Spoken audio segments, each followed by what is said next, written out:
Okay, welcome to the Capital Discussions Roundtable. We have a special guest today, John Locke, for Christmas. I'm Tom Nunemaker with Jim Riggio, and sorry for the background noise. We're visiting the in-laws in Belgium. Before we get started, we have our disclaimer, which is at the bottom of all of our web pages, that Capital Discussions is not a broker-dealer or an investment advisor. This presentation is for educational purposes only. We don't know your situation and have no way of knowing what level of risk is appropriate for you. We're not making any specific trade recommendations. The risk of loss in trading options can be substantial, so please be aware of all of your risks prior to placing any trades. We believe hypothetical computer-simulated trades are accurately represented. However, actual profit or loss may vary due to market factors such as liquidity, slippage, and commissions. So with that out of the way, I will pass the ball to you, John, for your presentation. Fantastic. We will do that. See if I can get this. While you're pulling it up, I used to live in North Dakota when I was at Grand Forks Air Force Base, and there was a sign on the road near next to the highway that said, "At 50 below, the riffraff moves south." If they're smart riffraff, they do, yes. That's funny. That's funny. All right. Well, let's see. I'll just get started, and I'm okay with questions and stuff. I'm gonna talk a little bit, and then we'll kind of go into a trade. I just want to kind of talk about trading in general because I think that's important. But today I was just going to talk about trading the M3 with really large market moves. I know there's a couple questions in already, and we can kind of discuss that a little bit later. But we can go over this disclaimer. This is pretty much what Tom said, so we will move on. For those of you who don't know who I am a president of a company called Locke In Your Success, LLC. I'm a trading performance coach and mentor. I do retail trade options on my own using one of the strategies I use we're going to discuss here today. I also develop options trading strategies for S&P Capital, which is a company out of New York. I train and coach retail and professional options traders, and I'm also a professional trader on their options desk. So I do live trade these things in very large positions. I'm not just. Hey, John, there's a little piece of your screen at the top that's kind of blocked out. Oh, okay. This is probably because. That would be it. All right, very good. That was something from WebEx. Okay, great. So those are the types of things that I do. I'm also I came to this trading business as a success coach. In other words, I was a success coach prior to this, where we helped athletes perform better. We help people do better in their careers, make money, go out on their own, that type of stuff. So in the process of that, I became one of the certifications I have. I'm an NLP master practitioner and trainer, and I'd like to talk about a little bit about mindset because trading is 80% mindset, 20% mechanics. And it's very, very important. So when we talk about NLP, a lot of people don't even know what that is. And if you don't, that stands for Neuro-Linguistic Programming. And it's basically a science of understanding how the brain stores and processes information to produce a certain result. One of the primary things we use in NLP is called modeling. And modeling is based on the premise that if we do something the exact same way every time, we're going to get a similar result. Therefore, if you were to find somebody who's extremely successful in a certain area of their life, theoretically, all we need to do is copy what they're doing, and we're going to get a similar result. And as you think about it, isn't this the same way with nearly everything in life? When we learned how to walk, we did it by watching somebody, right? So we modeled them. When we learn how to talk, again, we listen to somebody, we watch how they move their mouth. Next thing you know, we're talking, so we're modeling them. And this is the same concept, and it's also why a cook or a chef, for example, has recipes. You take the exact same ingredients and the exact same amounts, mix them together, cook them the exact same way, and you get the same results. Now, this concept of modeling is ingrained in our minds from the time that we're very young because we've experienced it so many times. Therefore, it wouldn't be a stretch to think that we could come up with a trading system that we trade the exact same way every month and get pretty much the same results. and it'd be perfectly natural, that it would make sense to us on at least some level when somebody says, hey, all you have to do is find this trade, do it the exact same way, and you'll make money every single month. Now, the challenge with this concept of trading the exact same way every month, however, is that there's a variable involved, one that we can't control, and that variable is market conditions. And this is the same as if you threw a variable into a cooking recipe, such as maybe cooking at an unknown temperature, right? If you had the perfect recipe for a cake and you used the exact same ingredients, you mixed them together the exact same way, and you cooked them at the exact same temperature, you'd get essentially the exact same result every single time. However, if you threw a variable in there, if I said, we're going to bake this cake, but we have no control over the oven temperature, right? If that were the case, then your results would be very inconsistent depending on whatever the oven temperature happened to be, right? So trading is essentially the same way. We can produce a recipe that gets similar results in a certain market condition, but when that variable changes, and that is market conditions, we have to do something to compensate for that. Now, generally, I think most of us on the call probably are market neutral traders, and the types of environments we're concerned about when we're a market neutral trader isn't so much direction, because if you're market neutral, you can really handle a move in either direction. But our challenge instead is, how much is the market going to move and how fast is it going to move? That's what's going to hurt us or make us have to trade differently. Now, if you've been doing market neutral trading for a while, you may have realized that when a market's trending or moving in one direction for an extended amount of time, you're much better off taking one of these market neutral trades and adjusting it very aggressively and very quickly. However, if the market's choppy and volatile, you're much better off being very slow with your adjustments and letting the market kind of blow itself out one direction and letting it reverse into your position. Now, once people actually figure this out, a lot of times it's a revelation to them, and they get really excited because, it might be kind of hard to call direction, but it's not all that hard most of the time to just look at the market and say, hey, we're in a choppy market, or hey, we're in a trending market.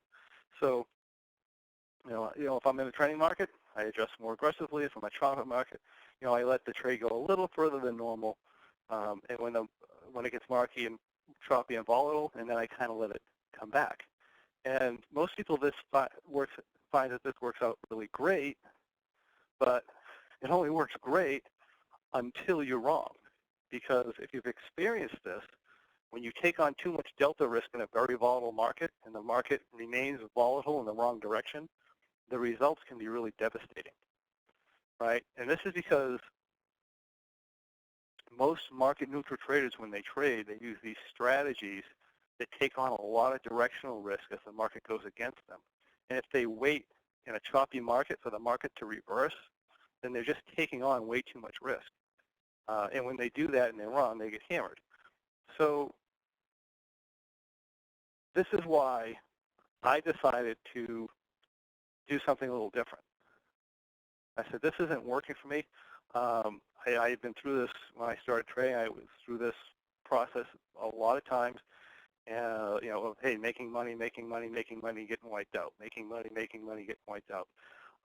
So I decided to do something different. And that's why I developed the M3 trading system, because it gives you the flexibility to be to adjust more quickly in markets that are trending, as well as delay your adjustments when you realize the market's choppy without taking on this devastating risk of loss if you happen to be wrong. And when you do that, it results in more consistent results without taking on an extraordinary amount of risk really in either direction. Now, this doesn't mean you're going to win all the time, but if you follow the concepts properly, it does do a great job at generating year-over-year returns. So what I'd like to do is I'd like to show you an example, and the example I'd like to show you is just a December expiration of this year because it has a lot of different things in it. You know, we entered in a high volatility environment. We had this crazy up move. We went sideways for a while, and then we had some really big moves into expiration. So it's a lot of learnings on, and we'll get as far in as we can. Hopefully, we get all the way to expiration because how do we handle a trade that's 2 days to expiration when the Russell moves 35 points, right? And we kind of take a look at that, or at least how do we keep a trade in a safe position, that close to expiration. So that'll be really cool. I think before we do, though, I had a couple of questions, right? Do I have a couple of questions, Tom? You did have one talked about trade execution where you said you get better than the mid 80% of the time, and if possible, could you see if you found that the case for the December 14 M3? Let me rephrase that because that's not what I said. What I said is if I go in and I do a late live trade and I convert it in option view immediately afterwards, and I do that consistently throughout the whole trade, 80% of the time I end up better off than I do than what option view is telling me, right? That's very different from looking at a mid-price on Thinkorswim and getting better than mid-price. So that's the first thing you need to realize. But to answer that question, yes, I have a $600,000 trade on in SMB, and I have another $150,000 trade on that are both M3s. And if you look at my option view right now, my option view is showing me significantly further down in profit and loss than my actual trade executions then. I typically do that on a regular basis just to find out if I'm generally trading better than what option view is telling me or what it's not telling me. Now, if that's different than looking at the mid-price at any given time and saying you're getting better or worse than mid-price. But generally, yes. This month I am beating that, and here's the thing with mid prices, especially on these wide spreads. You're going to find that they swing all over the place. I have this position on that is varying in any given day $10,000 from minute to minute, right? On my profit and loss, and what's that telling me? That's telling me that mid prices, the posted mid price, or the price that the software is going to flash at me, doesn't mean anything, right? Because it's flying around so much, I can't even hold a somewhat steady profit and loss number. Therefore, the mid price is flashing you at any given time, or even the value on your T plus 0 line can be off as much as $20,000. So when I'm putting an order in, and I look at the mid price at a specific time, what's that mean? The reality is I need to do a couple of things. I need to go in there. I need to watch my mid prices over a period of time to see where they're fluctuating back and forth. And I also watch the market conditions to see how what the day traders use, like the ES futures and the TF and the tick and all that stuff, to see how different movement in the market is affecting the prices, or if there's any correlation at all. Sometimes there's not, especially on a sideways day. But if there's correlation with how it's being affected, I'm not showing the option view screen yet, I'm just kind of talking, then I can kind of price things a little bit better. But I'm going to look at the pricing of the mid prices. I'm going to look at the synthetics. So I'm going to be looking at a call butterfly, a put butterfly, an iron butterfly. I'll be looking at call spreads, put spreads, then there's vertical spreads to see. You get an idea where the price really is, right? And then I'm going to take that and I'm going to formulate where I think I'm going to get filled, and I'm going to start wherever. That might be much, like if I'm trying to buy something, it might be much higher than mid-price. Like it wouldn't be uncommon for me to see a mid-price of, $6 and put an order in for $7.10 because I did all my analysis and I just know that mid-price isn't right, in which case I get filled way above mid-price, right? Whatever it's posted. But then I might go in and convert that in option view later. It might be close, it might be higher because the darn price is fluctuating around so much. I mean, who the heck knows, right? On the other hand, right, I might come in here, I might evaluate, and I might be flashed a mid-price of $6, and I might buy it for $5. If I do my analysis, I've had trades, I've gotten filled $2 under mid prices. I've had to pay $2 over mid prices.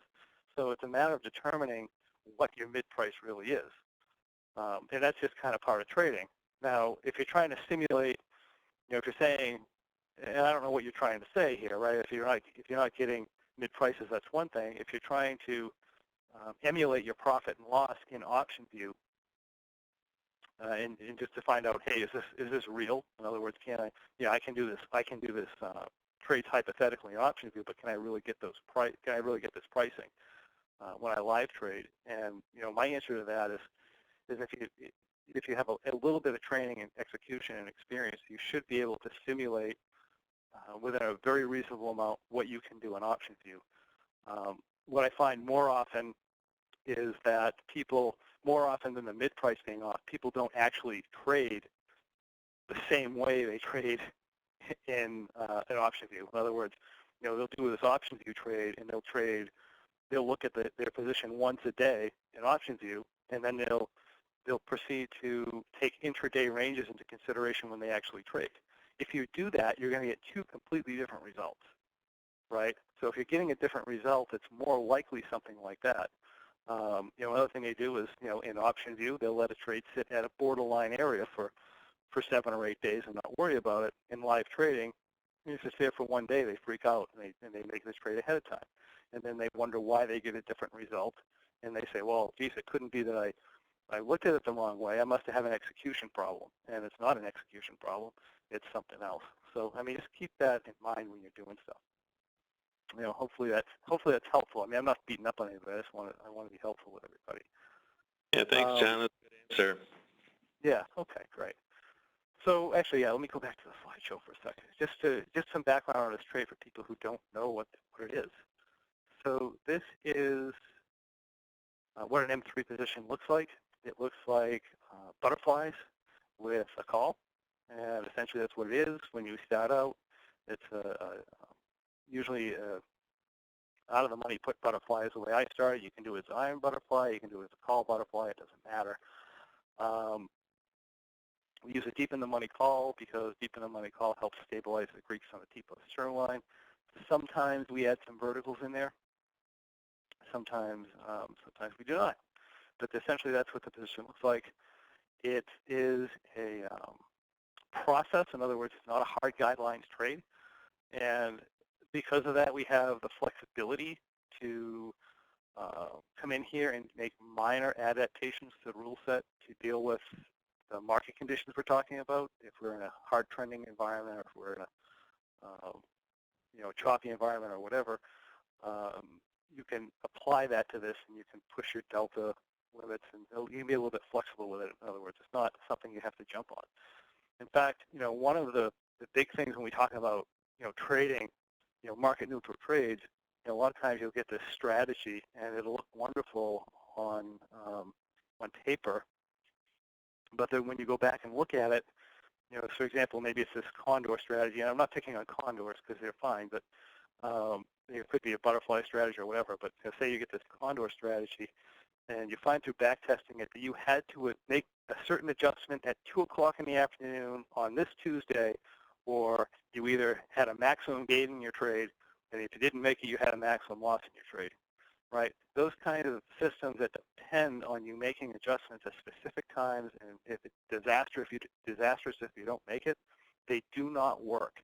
And it's not necessarily the system, because maybe if you did do that at the exact time and you made the right decision at the exact time, it would have worked.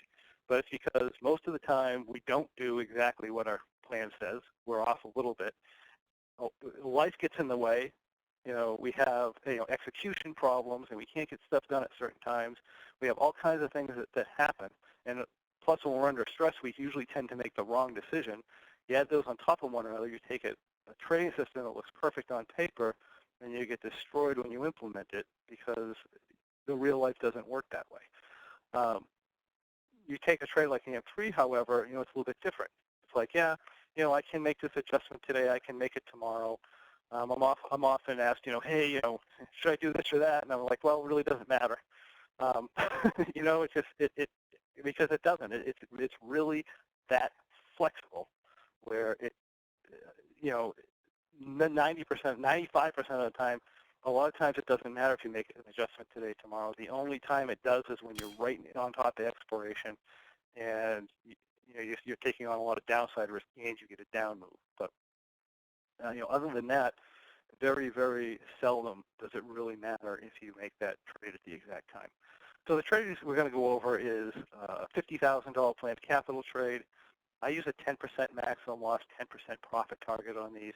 Reality is, most of the time you're not going to pull 10% out of it, and most of the time you have a loss, you're not going to lose 10%.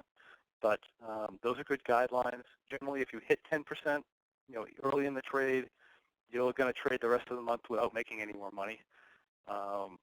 So I usually just get out and move on. So that's why I have that number. And like I said, maximum losses are very, very seldom in this trade. Something weird pretty much has to happen. You either don't trade it properly, or you get close to expiration. You have something like a 40-point down move just at the wrong time. You could hit, you could hit a maximum loss. But other than that, very seldom we actually do that.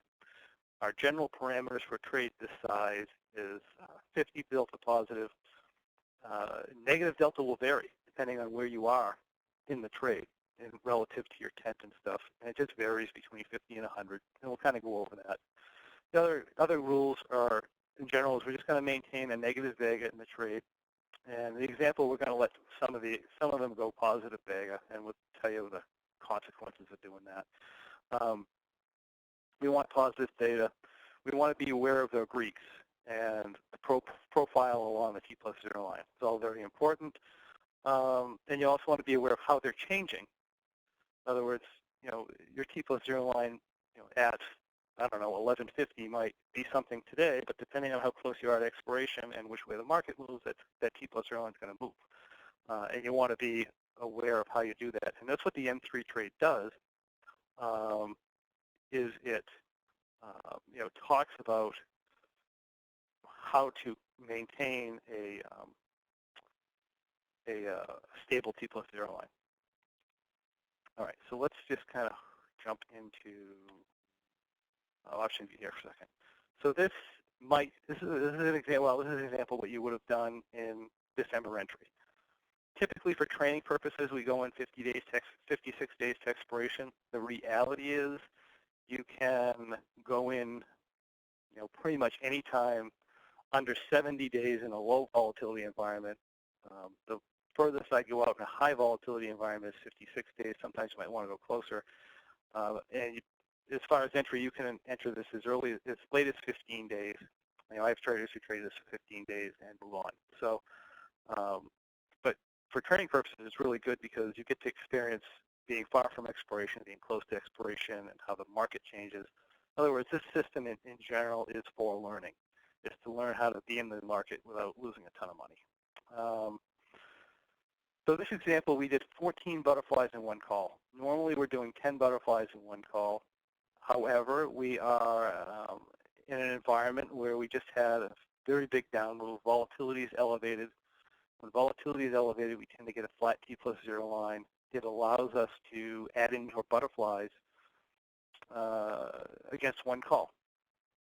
Now, when we do this, I like to do this because usually these trades are, if the market's anywhere near reasonable, you can make a little bit extra money if you're a little heavy on the butterflies.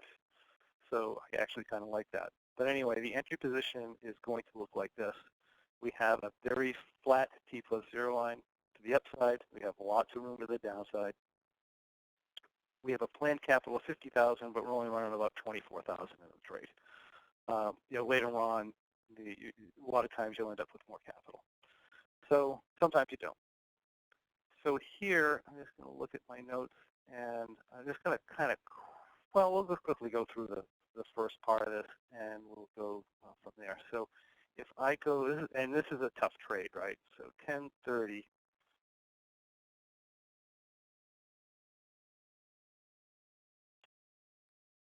Yeah, let me know if you have any big questions. So from here, if I let this go to October 30th, this is before an adjustment. We're well outside the tent here.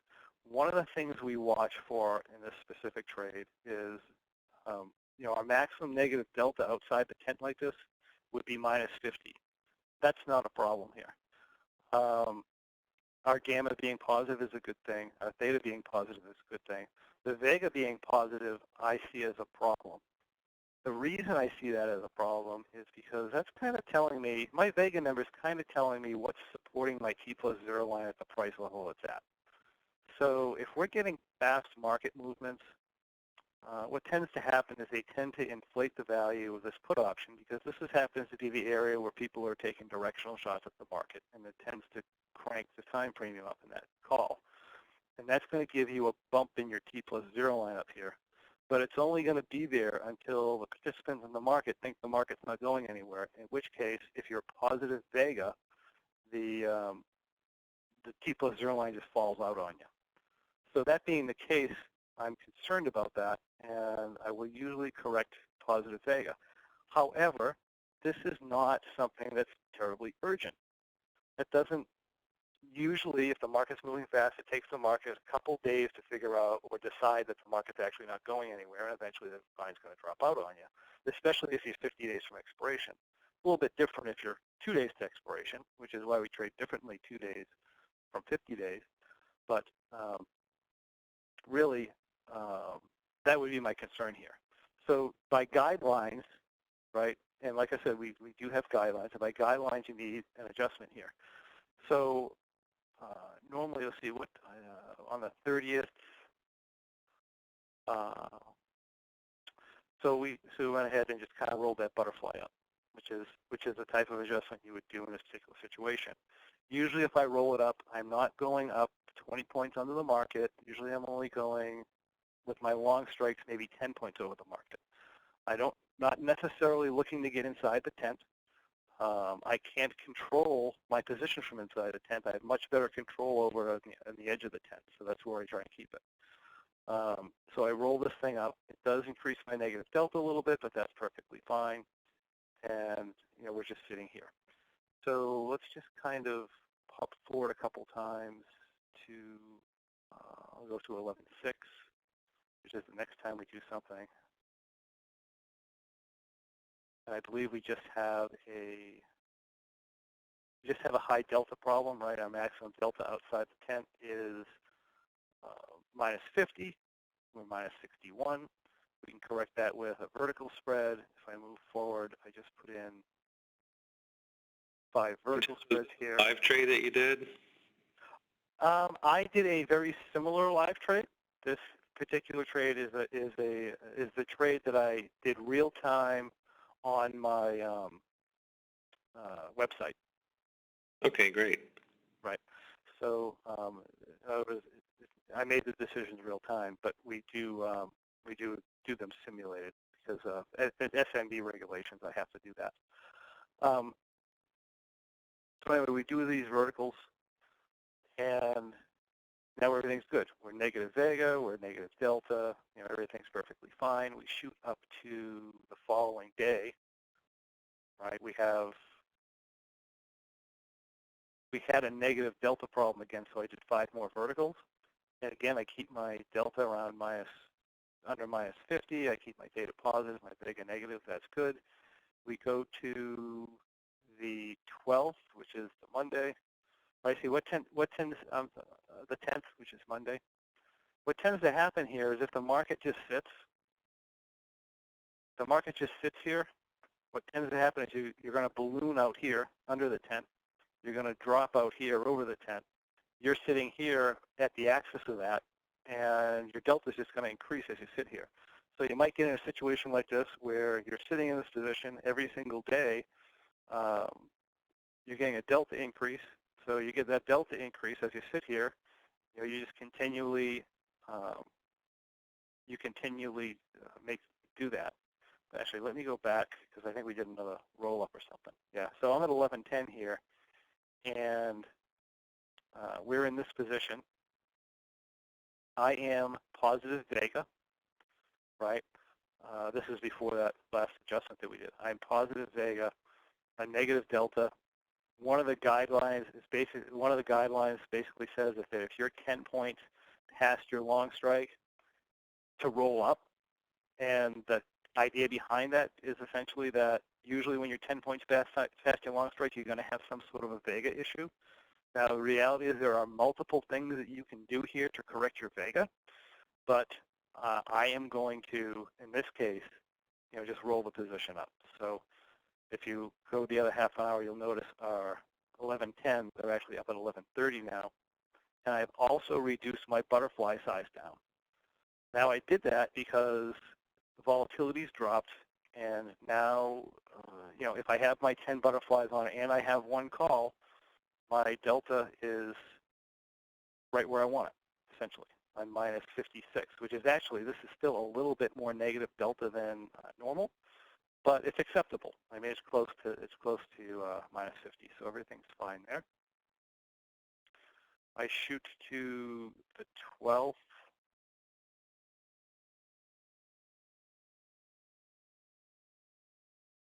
And if I back off a little bit,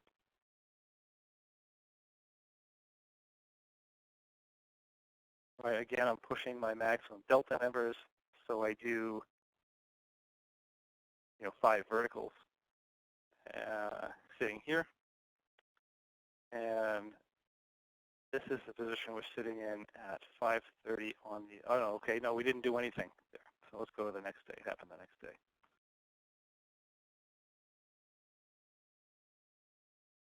Right, yeah, so now I'm pulling minus 62 delta. I go forward. I just do 5 verticals. I put myself to minus 41. Now, it's at this point I like to stop and say, I tell people adjustments aren't urgent. You don't have to watch this all the time. What would happen if we did nothing? What would happen if we put this position on and we just kind of let it go, and we went on vacation and we really weren't paying attention? What would happen if we did nothing? So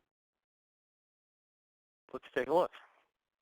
I have this position right here, right? If we had done nothing to this position, we were still in our 14 butterflies out here and our one call, and we did absolutely nothing. We'd be essentially the same profit and loss, right?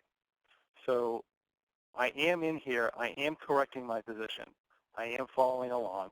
Now, eventually, if I am completely irresponsible and I sit in this position for a long period of time, being negative theta and positive vega, when the market makers decide the market's going to stop, I am going to get a collapse in my T+0 line. But the reality is there is no need to jump on this thing and make a big change. There's no need to be, oh, I'm outside the 10. Oh, I'm 50 delta. Oh, my goodness, I went positive vega. There's just no need to say, I have to adjust it. I have to now.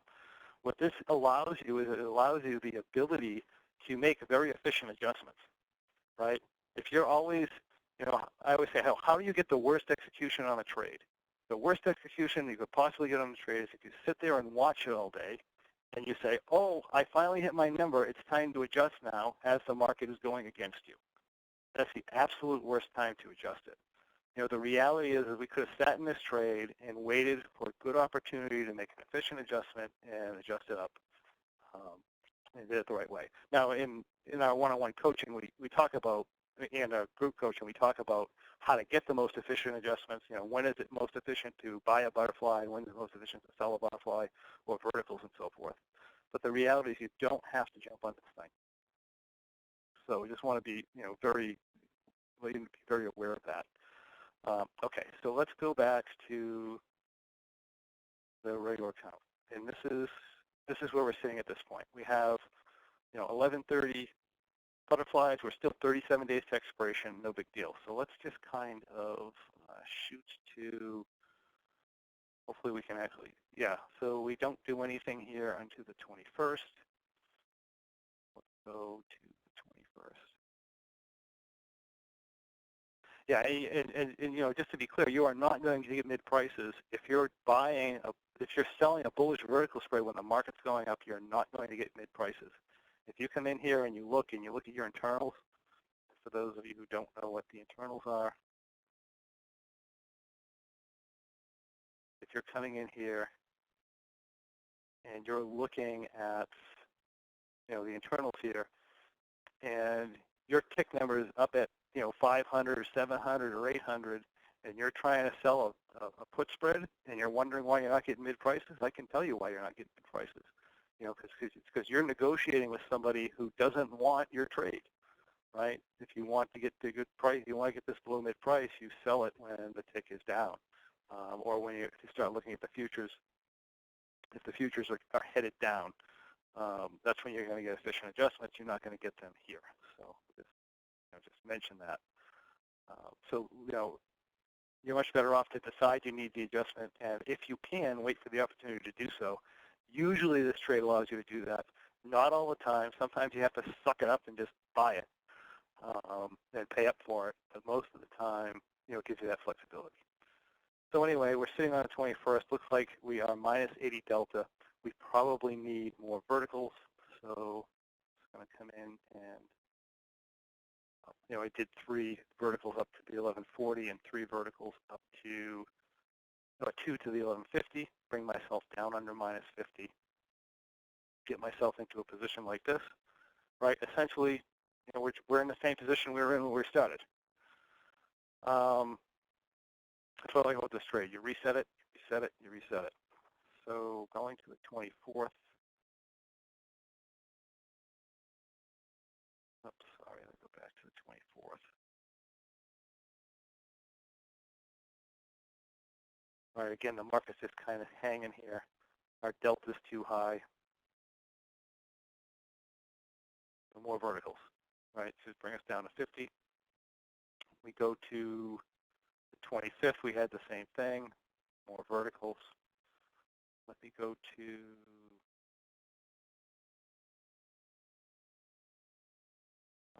let's see. Let me go to the 3rd. So now we're going to pop ahead to the 3rd of December, because really nothing. We can do a spot check somewhere in here. All right, so now we're getting closer to expiration. All right, we're getting 18 days. We're in this position. Everything is fine. Move ahead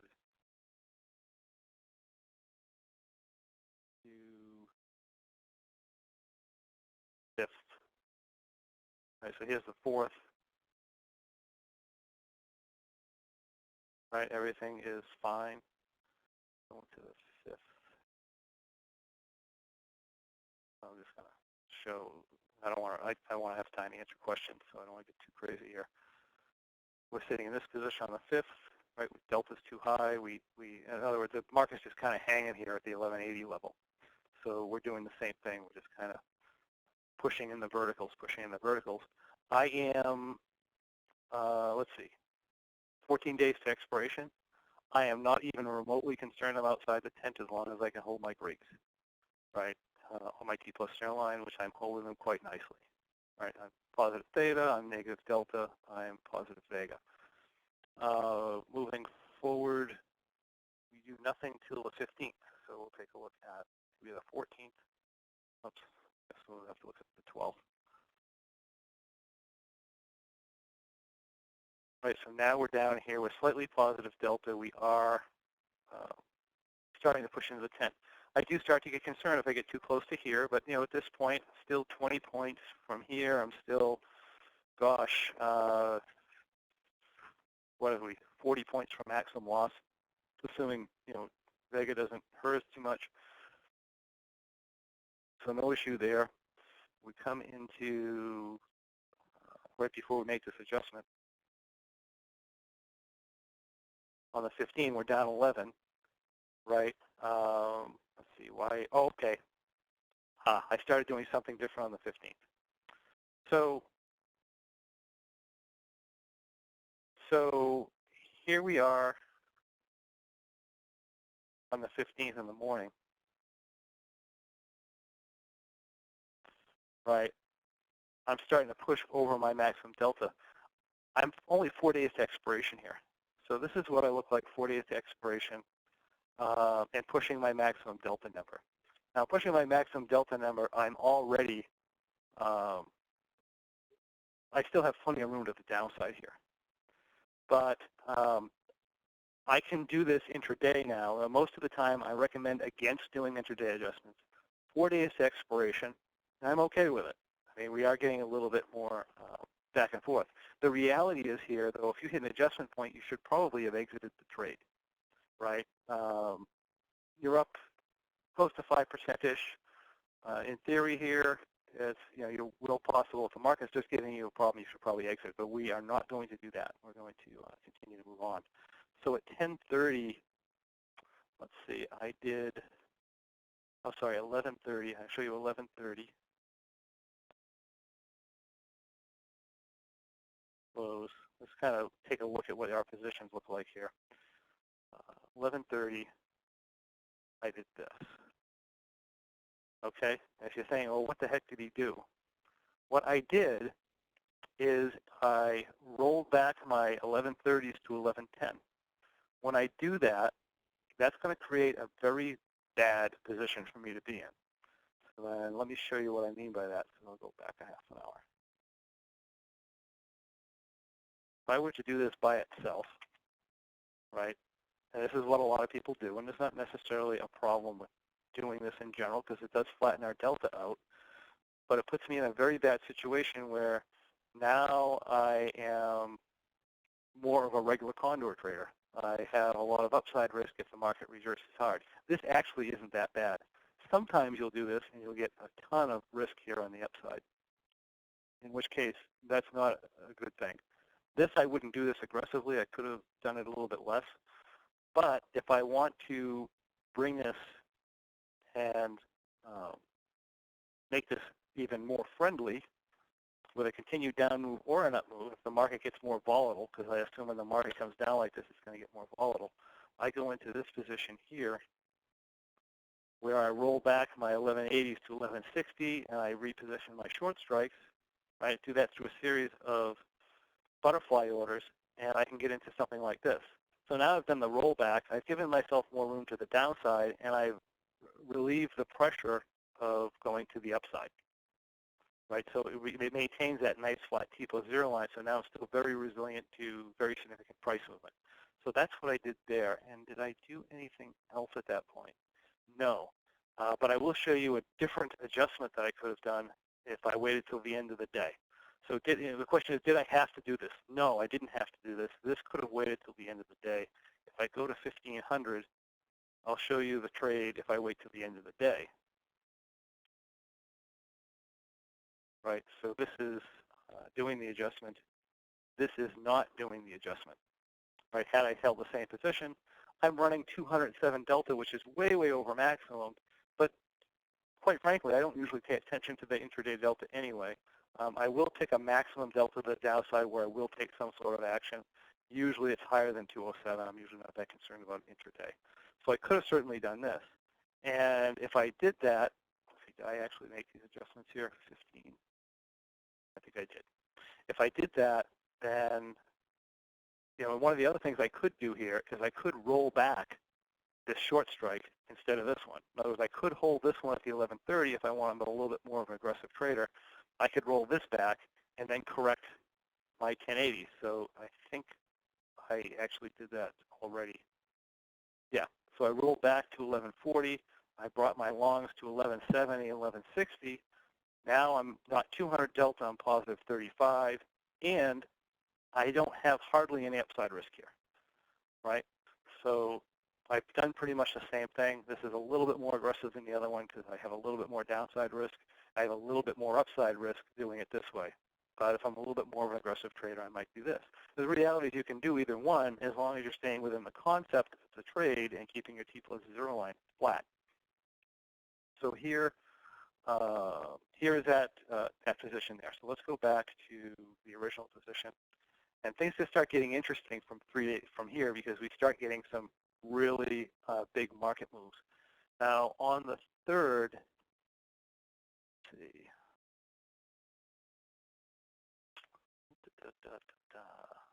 Well, on the 16th, I don't believe anything happened. So if you go to the 16th, right, we got an up move, but I'm still within parameters. I am minus 49 delta. My theta number is fine. My vega number is fine. Gain and loss is finally gaining something. So this is the position we looked like on the end of Tuesday before the big move. No reason to do anything. If If you look at the other position that we had, if you did the other type of adjustment, you'd be pretty much, I would exit a position at this point 5% profit. I would definitely get out of something like this because your risk starts to get a little bit high. But, if you were in that position, that would be where you were at. If we move forward to the following day, I did some intraday moves here. Didn't necessarily have to, but I did. I mean, you have to figure it's a 35-point move in a day. So I came in at, let's see what it looked like at 11 o'clock. Right, 11 o'clock, everything is fine. Position is up. Again, enough money where, oh, no, this would be the secondary position. Let's go into our primary position, which is the way it was actually traded. This is the way it was actually traded here, is this one. So we're up about 23. Yes.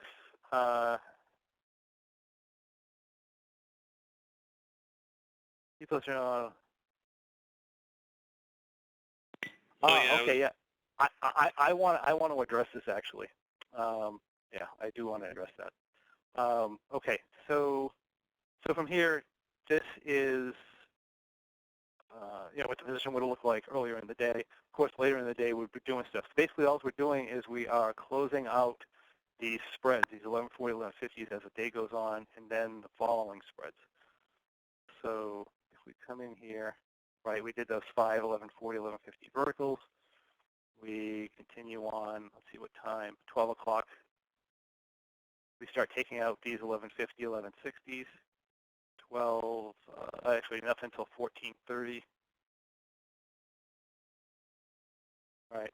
If you wanted to stay in this, or you take out another one of these, essentially we are positive Vega now, which is going to be a problem at the end of the day, but I may wait till the end of the day to correct it. Let's see, if we go to, I want to go to 1500 for a second. So here we are. Let's see, only 24 points up at this point. Okay. This is, oh, actually, no. How do we get to Wednesday? Close. Let's go back to Tuesday.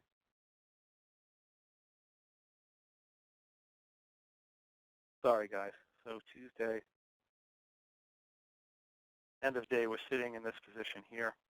We are minus 51 delta sitting in this position. We're good. Actually, we did get that. We're good going overnight. So going into Wednesday, we had another 15 points, right? So if we go to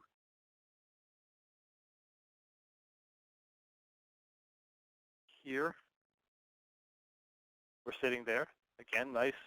You have a nice range here for expiration day, right? We have 20 plus points to the downside. We really don't have any immediate risk to the upside. Pushing forward a little bit further to 1430. We go to 1400.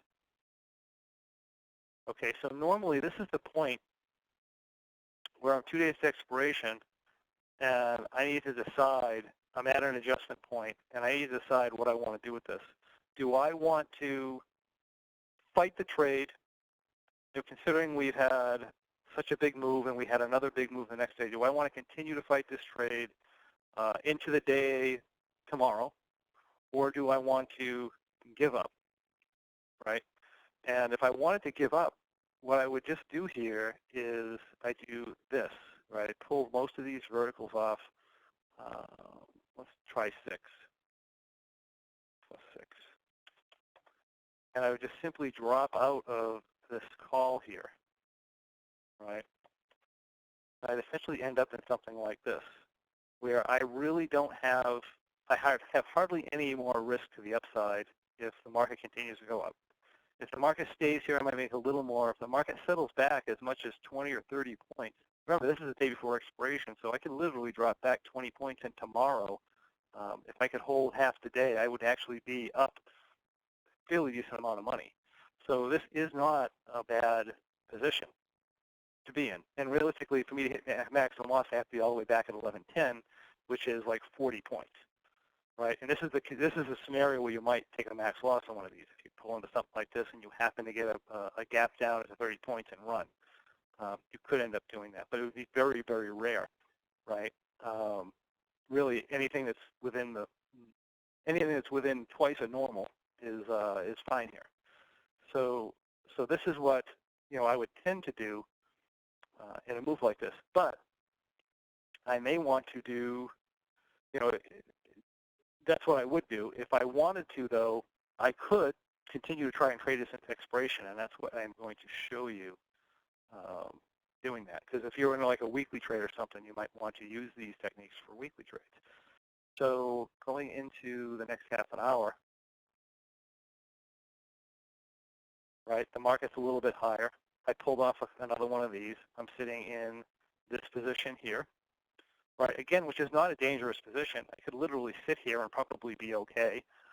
Plenty of downside room, and if the market shoots up, it's not an issue. My issue is a market sits being positive vega and negative theta, right? So I'd want to correct that towards the end of the day. So if I run this to the end of the day, show you how I reposition this thing. I got to go right to the end of the day.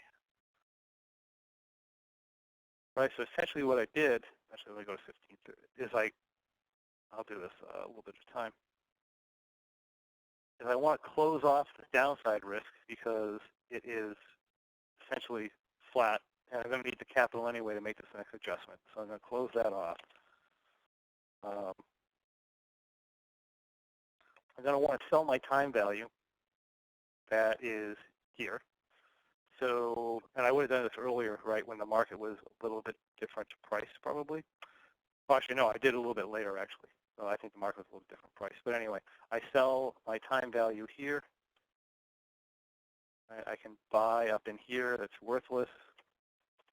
I can see what strike did I actually go into. 1190. I did minus 2 1150s. Right, and I can do this. So let me do. I'm going to actually buy some of this and roll this up. So I'll show you the position we ended up in, and then I'm going to also take this long call. It's way the heck down here, deep in the money. I'm going to sell that, and then I'm going to buy some of these. So if I wanted to, I end up with minus 2 1150, so it'd be plus 6 here. I would be minus. I have to be minus 6 there, right? So I have to be minus 12, right? And then I come into here, I subtract this one, and I come up here to maybe 1130, and I add 3 here. I'd have to add more than that there. So what did I do wrong?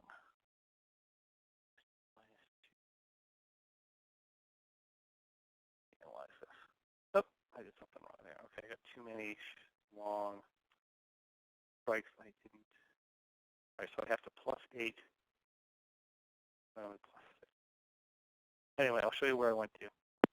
Clear trades. That would be 14, John, right? Shouldn't you subtract okay, 14? maybe it's 14, right? But essentially, I moved to this position here. Minus 4 1170s, minus 2 1160s, minus 2 1150s, plus 8 1190s, right? And plus 4 1130s. This puts me in a position where I'd be hard-pressed to hit my maximum loss number. Even if the market crashes down into 0, my maximum loss is 5,000. If the market's somewhat stable for me the next day, it backs down a little bit, which would be fairly normal, right? Even to the 1150s, 1160s, and it stayed there part of the day, I could take close to my profit target out of this. And realistically, my upside risk isn't all that bad if the market continues up. Now, I probably should have stayed within entry guidelines and actually flattened this out a little bit more. But the reality is when I did it, it was a little bit earlier in the day, and I was within entry parameters, and I can't do anything with the last shot up at the end of the day. So this is a position where I might be sitting in, which is very, very low risk, considering the size of the trade and what I'm willing to risk on this thing. So, we go into the next day.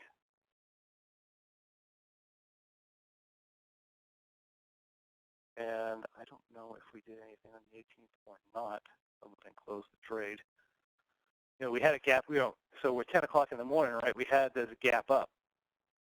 Now, if you haven't guessed yet, this is not going to be a winning trade per se, because we just had too much price movement. But the point I'm trying to make is, that we are in 3 days to expiration, we had 65 point move 3 days to expiration, right? In the 3 days coming into expiration, and I didn't get my head taken off.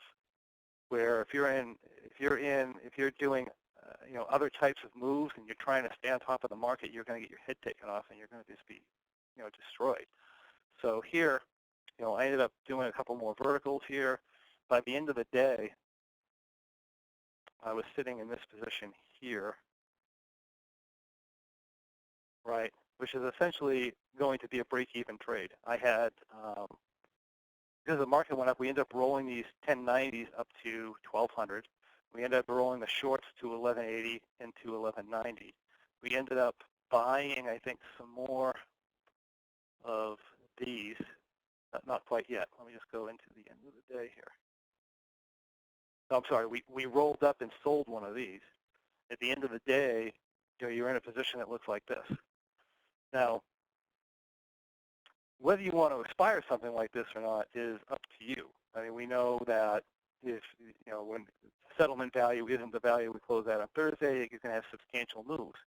But if I look at something like this, I'm thinking that if this is a trade, if I'm an income trader and this is like a huge position and that I require monthly income on, then I'm probably just going to close this thing because I don't want to take the risk of maybe taking my maximum loss or close to my maximum loss if the market happens to jump up to here. But if this is more of a speculative trade, if I'm a guy who has plenty of money and I'm being more speculative, I would probably expire this because if I'm going into a speculative trade, I'm perfectly willing to lose my maximum loss number, and I might, I look at this and I say, hey, look, if the market does anything but gap up or gap down more than 20-something points, I'm going to be okay. And if you did happen to expire this, 1191 was the settlement data, so you actually could have made a couple grand if you were willing to expire it. But like I said, if I was in this with a lot of money, I wouldn't have. So this is kind of more of like a break-even scenario. And even if you were in that other trade and you did nothing in here, I don't know what this came out to, right? So this is doing nothing into expiration where we were. You probably end up losing like $2,500 if you end up actually holding that. So anyway, that's the position, and hopefully what you get out of this is how you hold the T+0 line flat. You keep safe and resilient from price movement so that you don't get just completely slaughtered on these big moves coming into expiration. I just think there was a lot of learning in that particular trade, so hopefully you guys got a lot out of it. Yeah, thanks, John. By the way, I noticed you do a lot of scrolling. Have you seen those little down arrows on option view on the right side? Oh, no. Yeah, that just pops you right down to where your trades are. See that? I learn something new every time I talk to you guys. You guys are awesome. And then you wanted to talk about the difference between the Graham dot, the dot on the analyzed chart, and the T+0 line if they're not aligned. Right. So, and if you talk to OptionView, when we model these with combined put-call skews. If you talk to OptionView, they tell you to uncheck them. The reason they tell you to uncheck them is because they have people calling them whining that the black dot doesn't line up with the line. Now, the thing about that is that we're not using the T+0 line to determine the value of our position. We're using the black dot to determine the value of our position. The reason we're using a T+0 line when we have a big complex options spread like this, with options that are deep in the money and out of the money and all over the place, the reason we're using it is so that we can accurately project our Greeks and how the position is going to react with a certain price movement. So I don't really care if my dot is lined up with my T+0 line. If it's not, if I go back to, I don't know, back to here,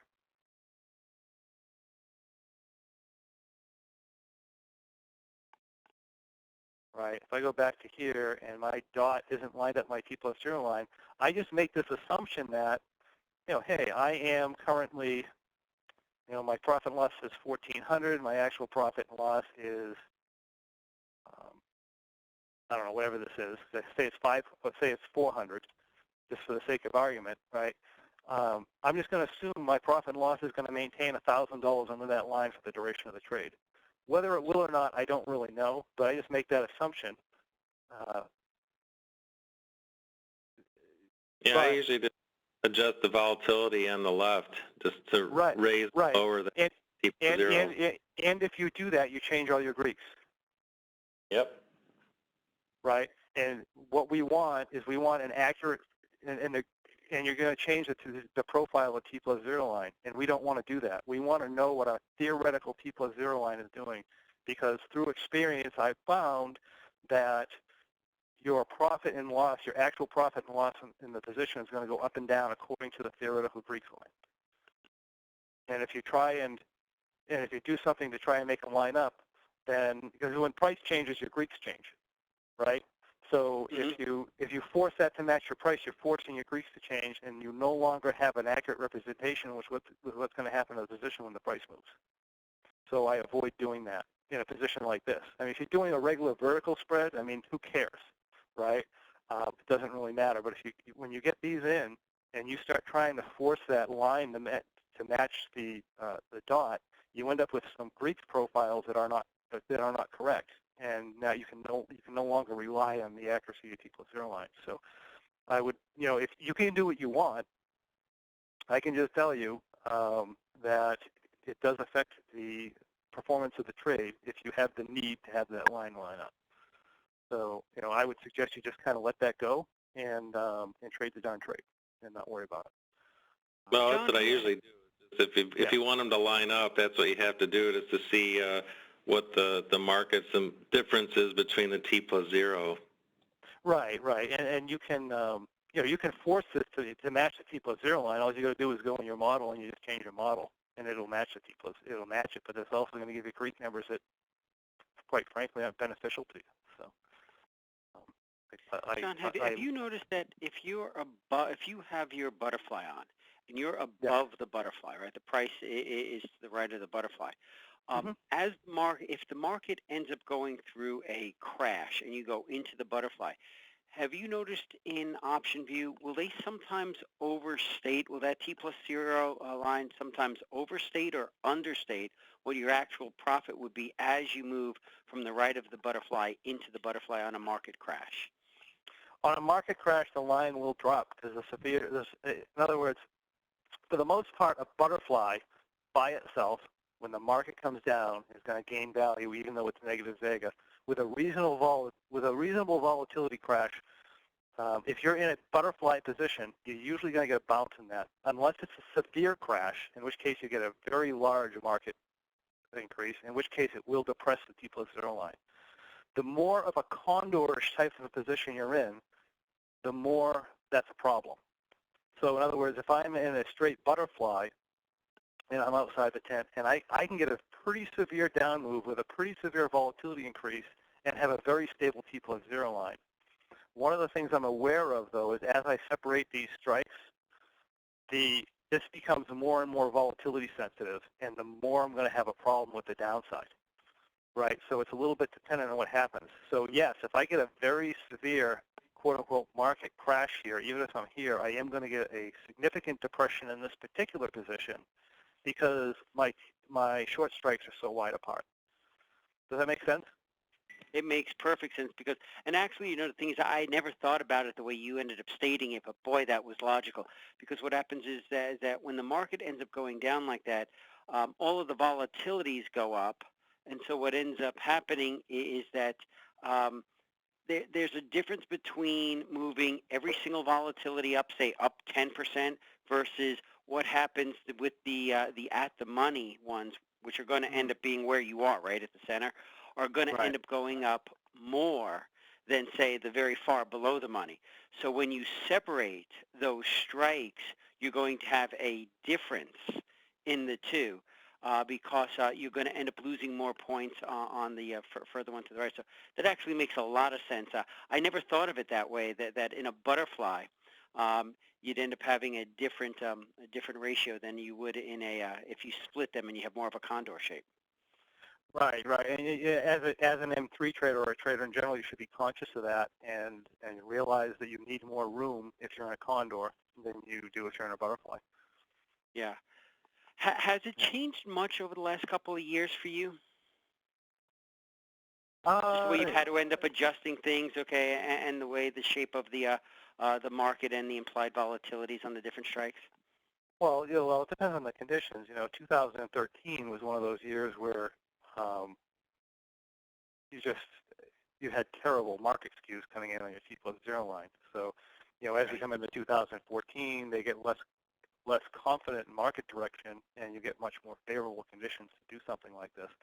So, yeah, there's a difference that way. And another difference I've noticed too is that you used to be able to, you used to be able to use think or swim to use your analytics because options skews between your puts and calls were very tight most of the time. Mm-hmm. As we come into 2000, I don't know, maybe it was 2012, I think, boy, we started getting some really crazy differences between like a think or swim type of analytics and a think or swim and one of these, right? And that was a bit of a challenge for a little while to figure out what was going on because I had all these traders that were losing trades, and I'm like, well, why are you losing trades? Because I'm looking at this on options view, I'm not really having a problem. And then, we go back and you start doing some analysis and say, hey, look at this. Maybe we're having Greeks differences of 7 per butterfly, which is almost the whole adjustment range of the trade, which is fine if the market's choppy because it is that resilient. But if you get this consistent up move and you're constantly 7 more positive delta, you're showing 7 more positive delta than you are, then you're going to lose. So right. we did have that a little bit. And that was a problem in the past. But now that we've identified that, I think most people are hopefully into option view software if they're doing this type of trading because the other analytics just aren't doing it for us. Hey Jim, I know you use Obsidian. How does the Obsidian charts compare to option view or TOS? The Obsidian views are a lot closer to option view. What they end up having is they have 2 things. First one is that their model, okay, I think ends up being a little bit more accurate in terms of how the skew is going to end up changing when you end up moving things down. Their T+0 line, okay, and their expiration tends to end up, I think, being a lot more accurate than it is in Think or Swim. Right. It's not so much a backtesting tool, so you can't go back and take a look at it. You really have to end up taking a look and see where you are, take your snapshots or your pictures, be able to end up doing it. One of the things that I do like about Obsidian is that I can end up taking a live picture, and then you actually have to press a button. So in the beginning of the day, you open up 2 graphs. One of them you end up not pushing the live, checkbox. The other one you do, so you can see what ends up happening and how they actually end up moving.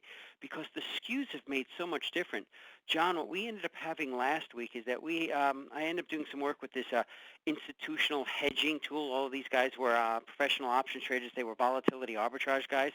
And what they ended up doing is that they just ran a back test of simple, dumb rules of taking iron condors, maybe 2 weeks, 2 months out into 1 month, and then just rolling it every single month, right? So you're always going from 60 days down to 30 days and rolling it. And they did a whole bunch of other things where they'd put it on at 30 days, roll it.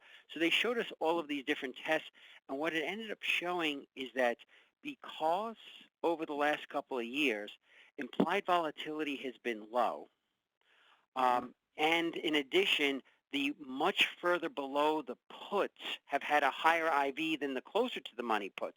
So what happens is that your skews have changed.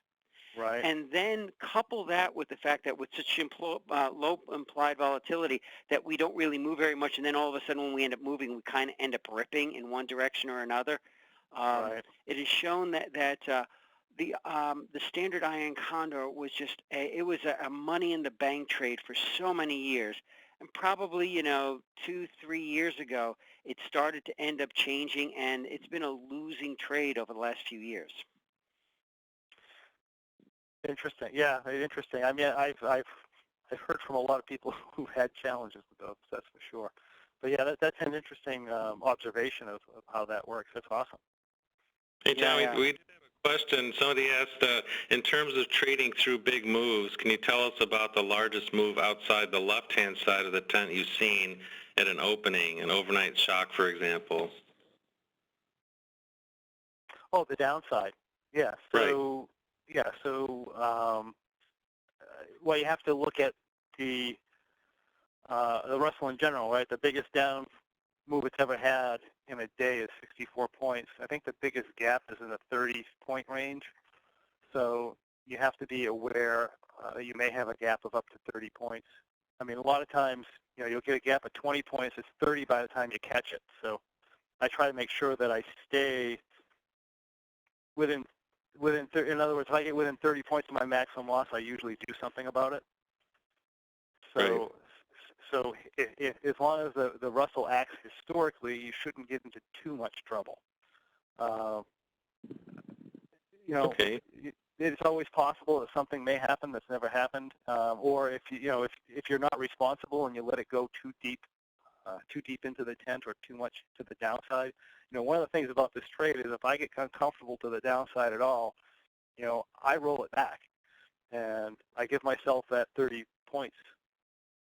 Usually I go 20 points without too much of a problem, and if I go, I want to be aware if I go 30 points, I don't take this really huge loss. It's always possible, but on the flip side of that, you have to weigh how much you spend, because some people put puts on and stuff, and you have to weigh how much you spend in puts against, in other words, how much you lost in gains because you added puts. And usually that comes out to, if you're buying puts and you're actually rolling up the puts later on in the trades, because the reality is if you buy puts, you have to rebuy them to maintain their usefulness. Because you'll buy one at the beginning of the trade, then you got to buy one again 2 weeks in, you got to buy one again if the market moves up. And if you take all that and you add it up, usually you can pay for 100% loss in 24 months. All right, so if you've traded this for 24 months and you haven't taken 100% loss, you're ahead of time. John, after 2008, those way below the money puts have gotten a lot more expensive. So the skew has made that really a very challenging way to try to end up hedging your trade. Yeah, it is.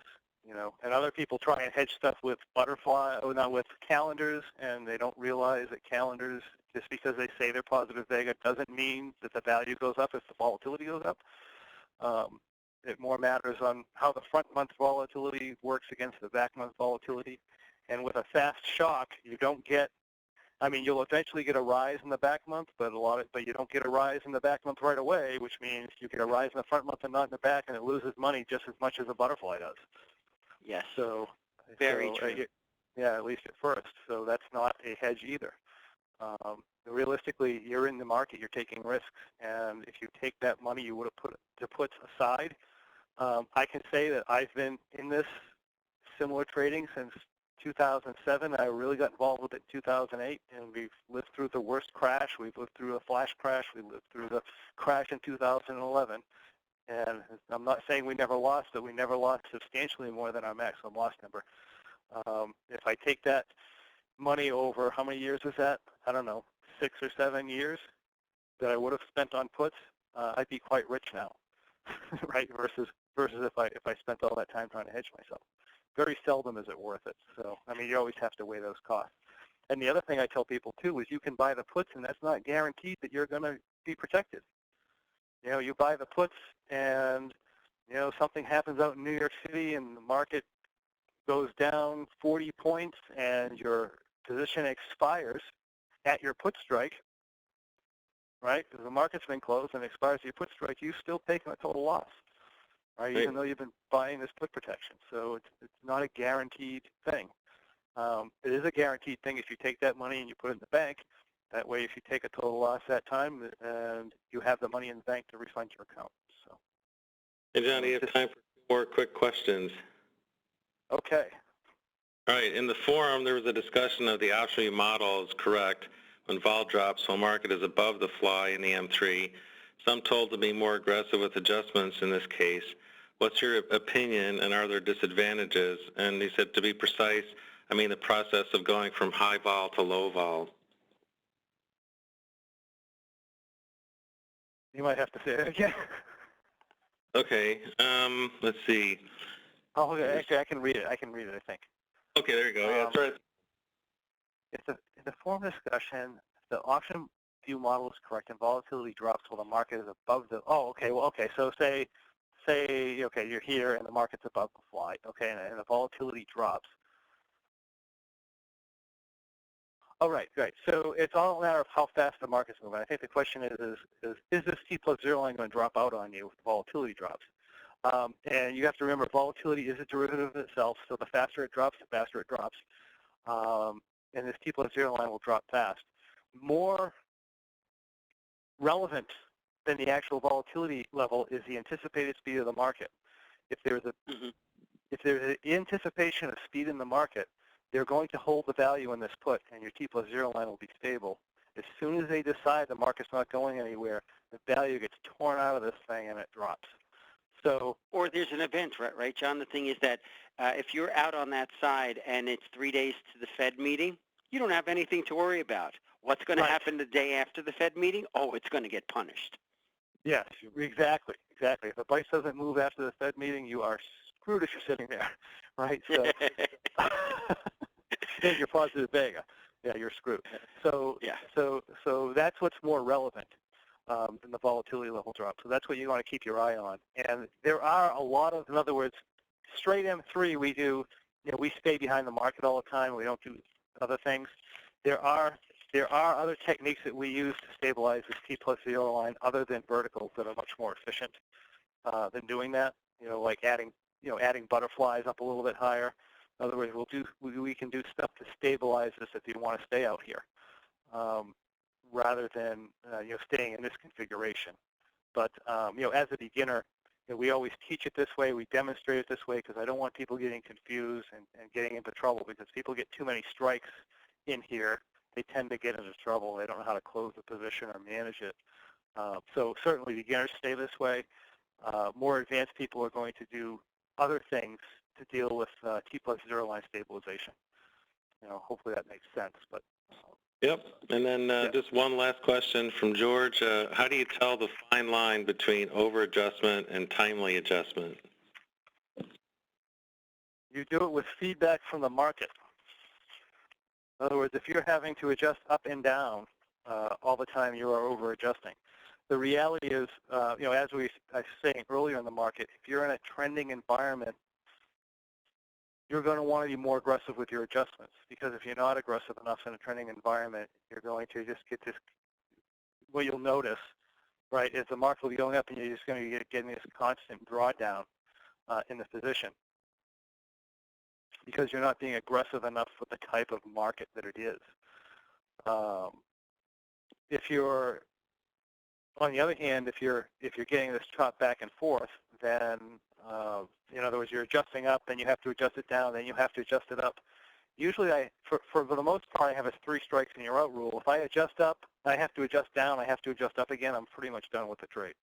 The market's a little bit choppy for what I'm in, and I might go out further in expiration so that I don't have to deal with that anymore. But if you're adjusting back and forth, you're being a little bit too aggressive.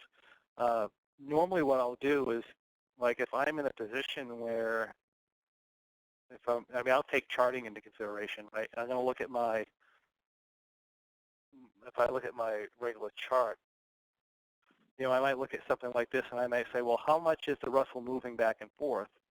And I can do my ATR, right? I have an ATR right now of about 18 points, average daily move of about 18 points. I can look at that and I can say, well, if an 18-point move back is going to bother me, then I probably shouldn't adjust it yet, right? If I want to bring some subjectivity into it, right? If I'm here and I'm deciding whether I want to make a move, a move up now, and I'm near a resistance area, and I have an ATR of 18, I know the bounce off of that the following day, if it comes down, is going to be 18 points. I'm probably not going to make that adjustment. I'll let it go a little bit further. To look at a live position that we might be in now, if I can get there. I'm holding this position a little bit negative delta. Hold on, let me cancel this.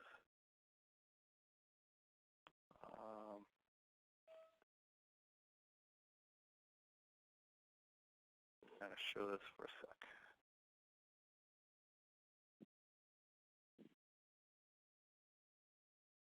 Right, so this is, this is a $600,000 position. It's down around $10,000, depending on where the market's fluctuating. Actually, let me go back to when it's open because I'm getting bad numbers.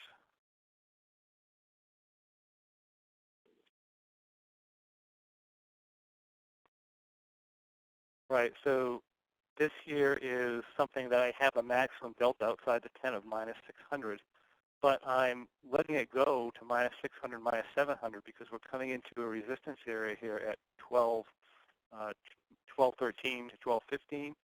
And realistically, I know when I come into that number, I've been getting pullbacks regularly of 50 points.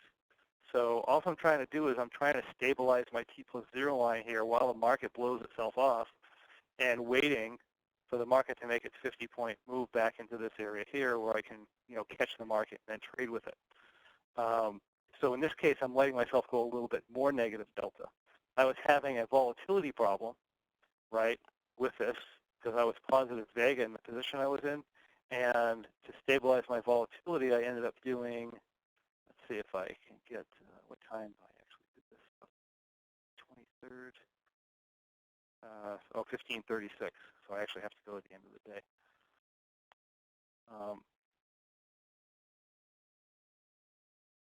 Right, so I actually ended up doing some butterflies up here at 11. Why aren't they in there? Oh, that's because I'm on Monday. I want to be on Tuesday.